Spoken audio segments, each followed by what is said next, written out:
aan ku bilownay daawadayaal dalka Itoobiya sida aynu la soconno waxaa ka soconayay dagaal aad u xooggan oo u dhexeeya ciidamada militariga Itoobiya iyo kuwa maamulka Tigray iyada oo maalintii soddonaad la sheegay in uu caawa galay dagaalka xooggan ee ka haloosan gobolkaas dawladda uu hogaaminayo Abiy Ahmed ayaa sida aynu ognahay waxa ay la wareegtay inta badan magaalooyinka waaweyn iyo sidoo kale deegaanada gobolka Tigray iyada oo dawladdu magaalo walba oo ay qabsato ciidamo dhigaysa si halkaas ay u sii ilaaliyaan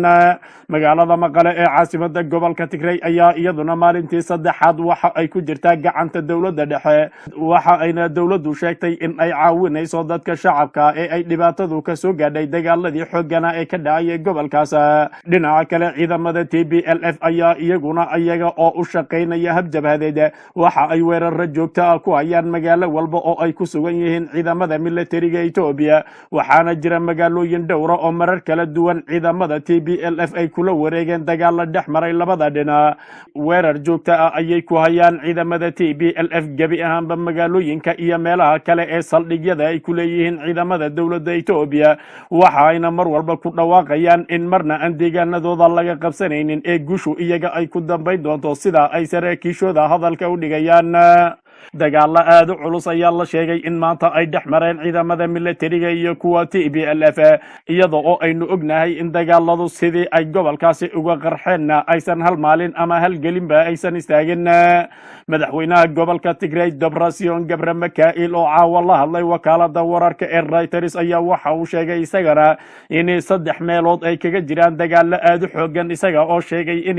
ciidamadoodu ay isu kala qaybiyeen saddex meelood isla markaasina dagaalada ugu xooggan oo laba ah ay ka socdaan hareeraha magaalada Maqala sida uu hadalka u dhigay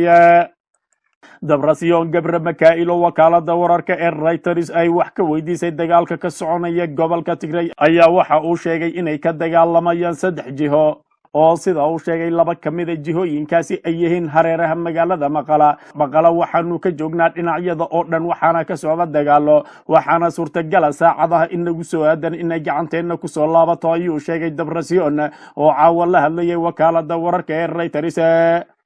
jihada saddexaad ee uu sheegay in iyadana dagaalo ay ka socdaan ayaa waxa uu ku sheegay meel 50 kilomitir u jirta magaalada caasimadda u ah gobolkaasi ee Maqala si kastaba haatee Debretsion ayaa waxa uu sheegay inuu isagu si weyn ugu qanacsan yahay awoodda ciidamadiisa iyo qorshaha ay sameeyeen isla markaasina waxaan hubaa inaanu gobolkeena qabsan doono ayuu u sheegay wakaalada wararka ee Reuters dhanka kale Khayriya Ibrahim oo ka mid ahayd guddiga fulinta ee TPLF ayaa waxaa la sheegay in ay iska dhiibtay dalka ay deriska yihiin Eritrea Khayriya Ibrahim ayaa waxa ay ahayd afayeenkii hore ee golaha federalishanka dalka Itoobiya waxa ayna magaalada Maqala u wareegtay xilligii la doonayay in Abiy Ahmed waqtiga loo kordhiyo iyada oo sheegtay in aysan marnaba aqbalayn system ku dhisan kalitalisnimo in ay la shaqeyso oo waqtiga loogu sii daro mar kale sida ay xilligaasi sheegtay gabadhani waxa ay ahayd afayeenka guud ee golaha federalishanka dalka Itoobiya waxa ayna xilkaasi gabi ahaanba iska casishay markii ay soo baxday sheeko sheegaysa in dawladda Abiy Ahmed waqtiga loo kordhinayo xilligaasi ayay gabadhani furka tuurtay waxa ayna iskaga tagtay xilkaas iyada oo iska xadirisay magaalada Maqale ee caasimadda gobolka Tigray maanta oo ay taariikhdu ahayd 1 bisha 12 2020 ayaa Khayriya Ibrahim iyada oo qaxooti ama carar waxa ay iska dhiibtay dalka Eritrea waxaana lagu baahinayaa warbaahinta dalka Itoobiya telefishinka dawladda iyo sidoo kale telefishinada qoomiyadaha Oromada iyo Axmaarada waxaana la sheegayaa in gabadhani ay isu dhiibtay ciidamada dalka Eritrea ee ku sugan xuduudda kuwaasi oo ay weydiisatay sida la sheegayo Khayriya magangeliyo siyaasadeed lama garan karo dawladda Eritrea inay u soo gacan gelin doonto gabadhaasi dawladda Itoobiya iyo in kale balse waxa ay ahayd gabadh si weyn ugu jirta siyaasadda dalka Itoobiya ahaydna mar dhow oo waqti aad u yari ay ka soo wareegtay afayeenka guud ee golaha federalishanka dalka Itoobiya sidoo kalena kamid ahayd guddiga fulinta ee xisbiga TPLF dhanka kale guddoomiyaha guddiga ku-meel gaadhka ah ee ra-iisul wasaare abiy axmed uu u magacaabay gobolka tigreya doctor mulanaga ayaa waxa uu maanta tegey magaalada shire oo ka mid a meelaha laga qabsaday ciidamada t b l f doctor mulanaga ayaa deegaanada laga qabsaday t b l f u sameynaya maamul cusub waxa uuna ugu baaqay guddoomiyeyaasha qabalayaasha iyo sidoo kale guddoomiyeyaasha degmooyinka inay kusoo laabtaan magaalooyinka islamarkaasina ay shaqadooda halkii kasii wadi doonaan qowmiyadda axmaarada ayaa iyadu aad uga soo horjeeda in mar kale deegaanadaasi laga dhiso maamul ka imaaday dhinaca tigreya waana arrin cabsi badan laga qabo in mar kale ay dhib ka abuurto deegaanada gobolka tigreya dadka gobolka tigreega ayaa xukumi doona mustaqbalka gobolka tigreya haddii abiy axmed uu dadkaasi qanciyo islamarkaasina waxyaaba dhibaato ku ah oo kalifaya in t b l f ay la saftaan uusan ku samayn waxaa laga yaabaa in t b l f meelay istaagta weydo islamarkaasina ay meesha sida ugu dhaqsiyaha badan uga baxdo balse haddii dowladdu dadka tigreega ay geeska geliso waxaa suurtagal noqonaya in gebi ahaantoodba ay la saftaan t b l f islamarkaasina xaqiiqa ka dhigaysa in dowladdu aysan xal u heli doonin xaaladda gobolka tigreya dhanka kale mucaaradka soomaaliya ayaa waxa ay war ka soo saareen go-aankii dowladda federaalka soomaaliya ay dalka uga caydhisay safiirkii kenya islamarkaasina ay magaalada nairobi uga soo qaaday safiirkii soomaaliya halkaasi u fadhiyay war-saxaafadeed ka soo baxay midowda musharaxiinta xilka madaxweynaha soomaaliya ayaa walaac looga muujiyey isku dayga uu madaxweyne farmaajo cadaawadda kenya ugu adeegsanayo ololihiisa doorashada si lamid ah sidii sanadkii 2016 markii la dooranayay uu u adeegsanayay dalka etoobiya sida ay ku sheegeen qoraalka ay soo saareen golaha midowda musharaxiinta waxa uu walaac xoogan ka muujinaya go-aanada xukuumadda xilligeedu uu dhammaanayo ay ka qaadanayso arrimaha muhiimka ah ee saameynaya danaha qaranka iyo shacabka soomaaliyeed ayaa lagu yidhi qoraalka ay musharaxiintu soo saareen sidoo kale qoraalkani ayaa waxaa lagu sheegay in goluhu uu u arko go-aanka ay xukuumaddu hoos ugu dhigayso xidhiidhka kenya inuu yahay mid la isticmaalayo olola doorasho oo aan la xeerinaynin danta qaranka iyo midka shacabka soomaaliyeed midna sida ay sheegeen goluhu waxa uu madaxweynaha uga digayaa in uu siyaasadda arrimaha dibadda dalka uu adeegsado ololaha doorashada nacayb iyo cadaawadna uu ku kala dhex abuuro labada dal ee deriska ah ee soomaaliya iyo kenya ayaa lagu yidhi qoraalka ay soo saareen midowda musharaxiinta oo ku sugan magaalada muqdisho qoraalka ayaa sidoo kale intaasi waxa uu ku dareeyay goluhu waxa uu ka walaacsan yahay saamaynta taban ee xidhiidh xumada labada dal ay ku yeelan karto ganacsiga soomaalida ay ku leedahay dalka kenya ardayda wax ka barata dalkaasi qaxootiga ku jira xeryaha dalka kenya ee tirada badan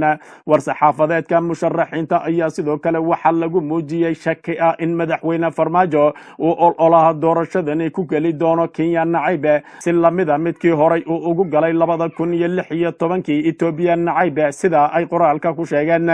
waxaa xusid mudan in sanadkii 2016 ay kenya ahayd saldhigga ololaha doorashada madaxweyne farmaajo iyada oo ay sheegeen in halhayska ololaha doorashadiisana uu ahaa xilligaas etoobiya nacaybe ugu dambeyntii qoraalka midowda musharaxiinta ayaa lagu yidhi xidhiidhka ay soomaaliya la leedahay dalalka deriska waa inuu ku salaysnaadaa danaha joogtada ah ee uu dalku la leeyahay ee aysan marba la rogmanin rabitaanka laablakaca iyo ololaha siyaasadeed ee madaxweynuhu uu xilligani u adeegsanayo siyaasadda dalka ayaa lagu sheegay qoraalka ay soo saareen midowda musharaxiinta ee waayahani ku shirayay magaalada muqdisho ee caasimada dalka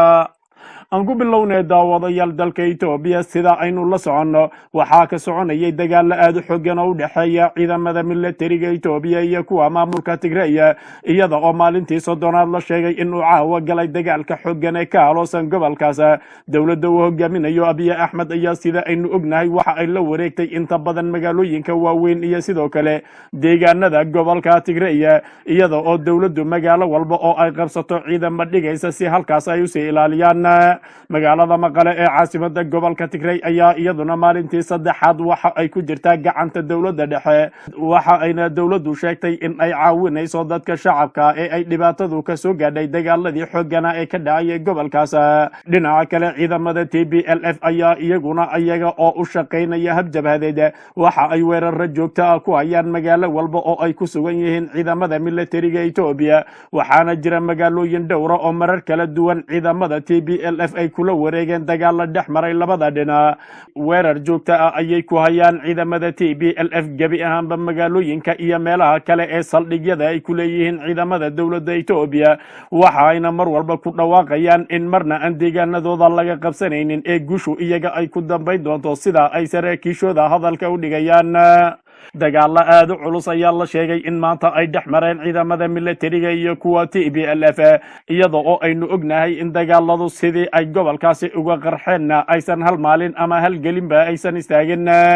madaxweynaha gobolka tigray debrasion gabre mikail oo caawa la hadlay wakaalada wararka ee reuters ayaa waxa uu sheegay isagana in 3 meelood ay kaga jiraan dagaalo aad u xoogan isaga oo sheegay in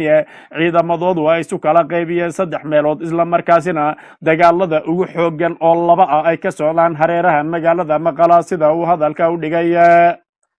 debrasion gabre mikail oo wakaalada wararka ee reuters ay wax ka weydiisay dagaalka ka soconaya gobolka tigray ayaa waxa uu sheegay inay ka dagaalamayaan 3 jiho oo sida uu sheegay laba ka mid ah jihooyinkaasi ay yihiin hareeraha magaalada maqala waxaanu ka joognaa dhinacyada oo dhan waxaana ka socda dagaalo waxaana suurtagala saacadaha inagu soo aadan inay gacanteena kusoo laabato ayuu sheegay debrasion oo caawa la hadlayay wakaalada wararka ee reuters jihada saddexaad ee uu sheegay in iyadana dagaalo ay ka socdaan ayaa waxa uu ku sheegay meel 50 kilomitir u jirta magaalada caasimada u ah gobolkaasi ee maqala si kastaba haatee debrasion ayaa waxa uu sheegay inuu isagu si weyn ugu qanacsan yahay awoodda ciidamadiisa iyo qorshaha ay sameeyeen isla markaasina waxaan hubaa inaanu gobolkeena qabsan doono ayuu u sheegay wakaalada wararka ee reuters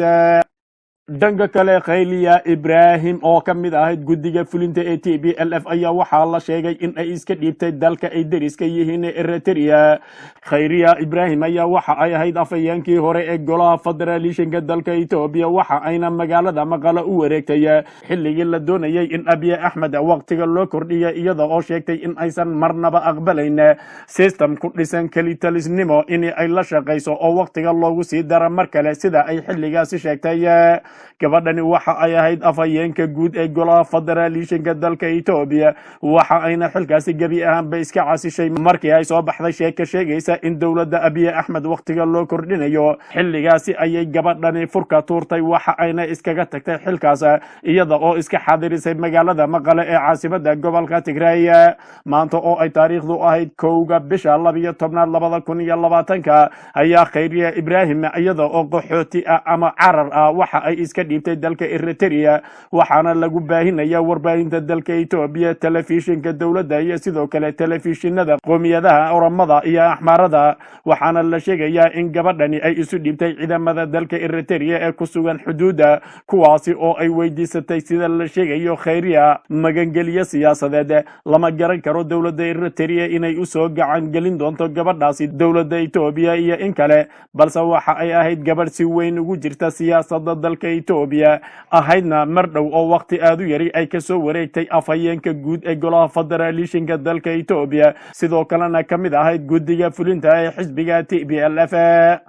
dhanka kale guddoomiyaha guddiga ku-meel gaadhka ah ee ra-iisul wasaare abiy axmed uu u magacaabay gobolka tigray dr mulanaga ayaa waxa uu maanta tegay magaalada shire oo ka mid ah meelaha laga qabsaday ciidamada t b l f dr mulanaga ayaa deegaanada laga qabsaday t b l f u sameynaya maamul cusub waxa uuna ugu baaqay guddoomiyayaasha qabalayaasha iyo sidoo kale guddoomiyayaasha degmooyinka inay kusoo laabtaan magaalooyinka isla markaasina ay shaqadooda halkii kasii wadi doonaan qoomiyada axmaarada ayaa iyadu aad uga soo horjeeda in mar kale deegaanadaasi laga dhiso maamul ka imaaday dhinaca tigray waana arrin cabsi badan laga qabo in mar kale ay dhib ka abuurto deegaanada gobolka tigray